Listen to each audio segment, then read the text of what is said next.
I can't stay quiet anymore. Not for my sake, for my son's. Those are the words Keke Palmer whispered into a cell phone recording just hours before she did what countless survivors of intimate partner mistreatment dream of doing but rarely dare. She released the proof. Raw, unredacted, and devastating. In an unprecedented social media avalanche late last night, the Emmy-winning actress, singer, and beloved multi-hyphenate posted a series of screenshots, timestamped security camera stills, and excerpts from a sworn declaration that legal experts are calling some of the most damning evidence ever voluntarily shared by a celebrity accuser before a criminal trial. The target? Her ex-boyfriend and father of her 8-month-old son, Darius Jackson. For months, the public watched a slow-motion car crash between the two. First came Jackson's public shaming of Palmer over an Usher concert outfit. Then came the quiet breakup. Then the rumors of a restraining order. But tonight, Keke Palmer has decided that rumors are no longer enough. She has given the world the playbook and the proof. The most chilling piece of evidence Palmer shared is a 47-second excerpt from a home security camera dated November 5, 2024. In the clip, which this outlet has reviewed but will not republish out of respect for the ongoing legal process, Palmer is seen attempting to walk upstairs with Leodis in her arms. Jackson, appearing shirtless and agitated, blocks her path. When she tries to move past him, the footage allegedly shows him grabbing her by the neck with one hand while pushing her backward over a living room sofa. Palmer's voice is heard saying, "You're hurting me. The baby, you're hurting me," in front of the baby. Jackson does not immediately let go. According to the court documents Palmer attached alongside the footage, case number 24STRO04582, filed with the Los Angeles Superior Court, this was not an isolated incident. In her sworn declaration, she writes, "In the bedroom, he slammed me onto the floor and slapped my head from side to side. The next morning, he stood at the bottom of the stairs near the front door, screaming at me as I came down. I thought he was going to kill me." Palmer also included photographs of damaged property, her car's side mirror shattered, clothing strewn across a public sidewalk, and a smashed iPhone. She alleges Jackson did these things to prevent her from leaving the house or calling for help.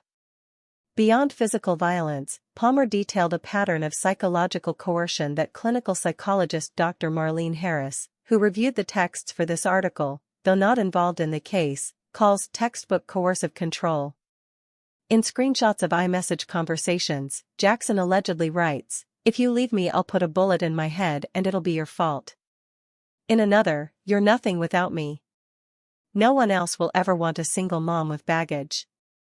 Palmer captioned the series of texts with a trembling-voiced video message, "I kept these because I thought if he ever did kill himself, I'd need to prove I didn't push him.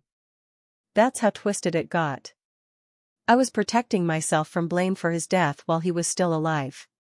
Legal expert and former domestic violence prosecutor Tara Mitchell weighed in exclusively, "Threatening suicide to prevent a partner from leaving is a form of emotional abuse and, in California, can be considered evidence of criminal threats under Penal Code 422. The fact that she has timestamped screenshots is extraordinary. Most victims never think to save this stuff." Fans will remember when the first crack appeared in the Palmer-Jackson fairy tale. In July 2023, Jackson publicly shamed Palmer on X, formerly Twitter, for wearing a sheer black dress to an Usher concert. "It's the outfit though, you a mom," he wrote. At the time, many dismissed it as a jealous boyfriend's bad take. But in her new evidence dump, Palmer reveals that the Usher night ended with Jackson locking her out of their shared home for 3 hours. She posted a grainy doorbell camera image showing her sitting on the front steps at 2:14 a.m., still in her concert outfit, holding a sleeping baby. He said, "I embarrassed him by dressing like a groupie. He took my keys from the inside lock so I couldn't come back in. I had to call my mother from a neighbor's phone." Jackson has not publicly responded to the latest allegations. His last social media activity was a now-deleted X post from 2 days ago featuring a photo of Leodis with the caption, "I love you, son. See you soon." Fans immediately flooded the replies, with one writing, "You choked her in front of him. See you soon" is a threat, not a promise. Perhaps the most disturbing corroboration came not from Keke, but from her own mother, Sharon Palmer. In a raw Instagram live that has since been viewed over 12 million times, Sharon revealed that she confronted Darius Jackson's brother, Sarunas Jackson, more than a year ago. "I went to Sarunas over a year ago and told him that his brother was abusive to my daughter," Sharon said, visibly shaking. "And you know what he said? He said, 'Well, I used to be like that too.' Like that made it okay. Like it was a phase." Sarunas Jackson, an actor known for Insecure, briefly posted then deleted a statement calling Keke a liar, abusive, vile, manipulative. He has not commented since Sharon's video went viral. Keke's mother continued, "I've never done anything like this. I've been in this business for 22 years. I've seen a lot. But this? I can't help myself now. My daughter almost died in that house." The hashtags #Justice for Keke and #BelieveSurvivors began trending within 90 minutes of Palmer's post. But beyond the outrage, legal analysts are noting something unusual. Palmer's evidence is unusually strong for a pretrial disclosure.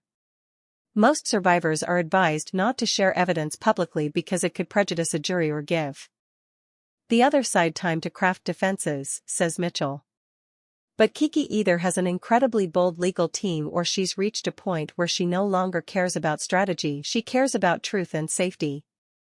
Given what she's shown us, I understand why. A temporary restraining order has already been granted. The court ordered Jackson to stay at least 100 yards away from Palmer, their son, and any of Leodis's daycare or medical facilities. A permanent hearing is scheduled for early next year. In her final video of the night, filmed in what appears to be a hotel room, not her home, Palmer addressed the camera directly for 7 minutes without looking at notes. "I know what some of you are going to say. Why now? Why public? Why not just let the courts handle it?" she said, wiping her eyes. "Because the courts move slow. And while they move slow, abusers move fast. He has already tried to take our son.